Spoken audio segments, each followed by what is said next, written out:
आरती की शादी हुई और वह अपने पति और सास के साथ ससुराल में रहने लगी। कुछ ही दिनों में उसे लगने लगा कि उसकी सास से उसकी बिल्कुल नहीं बनती। सास पुराने विचारों की थी और आरती नए जमाने की सोच रखती थी। धीरे धीरे उनके बीच झगड़े बढ़ने लगे। दिन, महीने और साल बीतते गए, लेकिन हालात और खराब होते गए। आरती को अपनी सास से नफरत होने लगी। उसे सबसे ज्यादा गुस्सा तब आता जब उसे सबके सामने अपनी सास का सम्मान करना पड़ता। अब वह किसी भी तरह अपनी सास से छुटकारा पाना चाहती थी। एक दिन जब पति ने भी अपनी मां का साथ दिया तो नाराज होकर आरती मायके चली गई।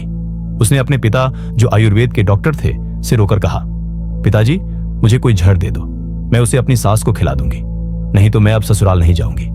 पिता ने प्यार से उसके सिर पर हाथ फेरते हुए कहा, बेटा अगर तुम उसे जहर दोगी तो पुलिस तुम्हें और मुझे पकड़ लेगी। यह सही तरीका नहीं है। लेकिन आरती जिद पर अड़ी रही। वह बोली, मुझे जहर चाहिए, मैं अब उसकी शक्ल तक नहीं देखना चाहती। पिता ने सोचा और फिर बोले, ठीक है, लेकिन मैं तुम्हें जेल जाते नहीं देख सकता, इसलिए जैसा मैं कहूं वैसा ही करना होगा। आरती ने हामी भर दी। पिता ने एक पुड़िया दी और कहा, इसमें से रोज एक चुटकी जहर अपनी सास के खाने में मिलाना। धीरे धीरे वह 5-6 महीने में मर जाएगी और किसी को शक भी नहीं होगा। लेकिन ध्यान रहे, तुम्हें अब अपनी सास से बिल्कुल झगड़ा नहीं करना है। तुम उसकी सेवा करोगी, उसकी पसंद का खाना बनाओगी और उसकी हर बात मानोगी, तभी कोई शक नहीं करेगा।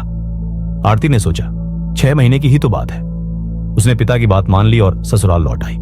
अगले ही दिन से उसने अपनी सास के खाने में एक चुटकी जहर मिलाना शुरू कर दिया। साथ ही उसने अपना व्यवहार भी बदल लिया। अब वह सास के तानों का जवाब नहीं देती, बल्कि मुस्कुराकर सुनती। वह सास के पैर दबाती, उसकी पसंद का खाना बनाती और उनकी हर बात मानती। कुछ ही हफ्तों में सास का रवैया भी बदलने लगा। वह बहू को डांटने के बजाय आशीर्वाद देने लगी। 4 महीने बीतते बीतते सास बहू में गहरी दोस्ती हो गई। जो सास पहले गालियां देती थी, वही अब बहू की तारीफ करती थी। 6 महीने पूरे होते होते आरती को लगने लगा कि उसकी सास उसे अब अपनी बेटी की तरह मानने लगी है। उसे भी सास में मां की छवि दिखने लगी। लेकिन तभी उसे याद आया कि उसने उन्हें जहर दिया था। यह सोचकर वह घबरा गई और तुरंत अपने पिता के पास पहुंची। वह रोते हुए बोली, पिताजी मुझे उस जहर का इलाज चाहिए। अब मैं अपनी सास को मारना नहीं चाहती, मैं उनसे बहुत प्यार करने लगी हूं। पिता जोर से हंसे और बोले, जहर? कौन सा जहर? मैंने तो तुम्हें हाजमे का चूर्ण दिया था। दोस्तों, माँ बाप का कर्तव्य है कि वे अपनी बेटियों को सही रास्ता दिखाएं। प्यार और सेवा से सबसे कठिन रिश्ते भी सुधर सकते हैं।